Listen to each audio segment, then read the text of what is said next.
পঞ্চায়েতের জন্য একটা খুবই গুরুত্বপূর্ণ টপিক হলো কারক ও বিভক্তি। আজকের এই ভিডিওতে আমরা কারক সম্বন্ধে পড়ব। কারক কাকে বলে? বাক্যে ক্রিয়াপদের সাথে বিশেষ্য ও সর্বনাম পদের যে সম্পর্ক তাকে কারক বলে। বিশেষ্য ও সর্বনাম পদ এটা যদি তোমাদের জটিল মনে হয়, মনে রাখবে বাক্যে যে নাম পদগুলো থাকে, যেগুলো দিয়ে কোনো নাম বোঝানো হচ্ছে, সেই নাম পদের সাথে ক্রিয়াপদের যে সম্পর্ক থাকে তাকেই কারক বলা হয়। যেমন এখানে আছে আমি বই পড়ি। আমি একটা সর্বনাম পদ, বই নামপদ, পড়ি এটা ক্রিয়াপদ। তাহলে এখানে ক্রিয়াপদ ছাড়া যে দুটো নামপদ আছে আমি এবং বই, এই দুটোই হলো কারক। দেখো, কারককে মোট 6 ভাগে ভাগ করা যায়। কি কি?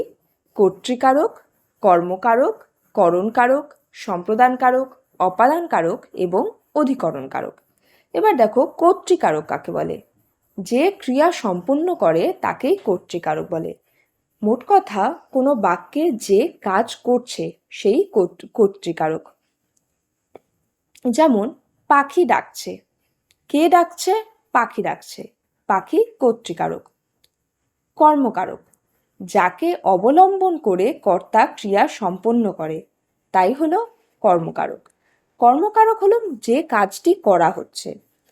ক্রিয়াপদকে কি বা কাকে দিয়ে প্রশ্ন করলে যে উত্তর পাওয়া যায় তা হলো কর্মকারক। যেমন এখানে আছে মা ভাত রাঁধছেন। কে রাঁধছেন? মা। মা কর্তৃকারক। কি রাঁধছেন? ভাত রাঁধছেন। তাহলে ভাত এখানে কর্মকারক। এরপরে আছে করণকারক।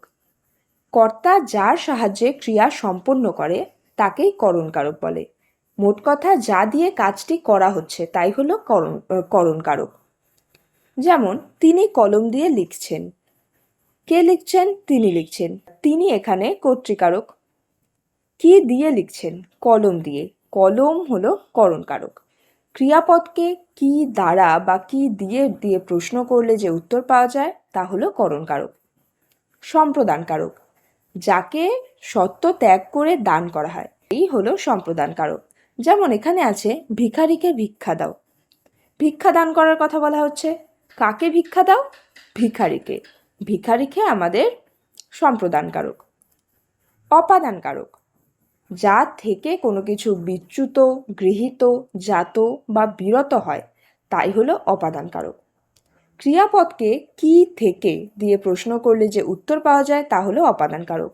যেমন এখানে আছে গাছ থেকে পাতা পড়ে। পাতা পড়ে, এটা আমাদের ক্রিয়াপদ হয়ে গেল। কি থেকে পাতা পড়ে? গাছ থেকে পাতা পড়ে। অধিকরণকারক, ক্রিয়া সম্পাদনের স্থান, কাল বা বিষয়ই হলো অধিকরণকারক। সাধারণত কোনো জায়গার নাম এগুলো যখন থাকে তখন আমরা তাকে অধিকরণকারক বলি। যেমন আমি ঢাকা যাব। কে যাবে? আমি যাব। আমি কর্তৃকারক। কোথায় যাব? ঢাকা যাব। ঢাকা অধিকরণকারক। লাস্ট মিনিট রিভিশনের জন্য তোমরা ভিডিওটা সেভ করে রাখো।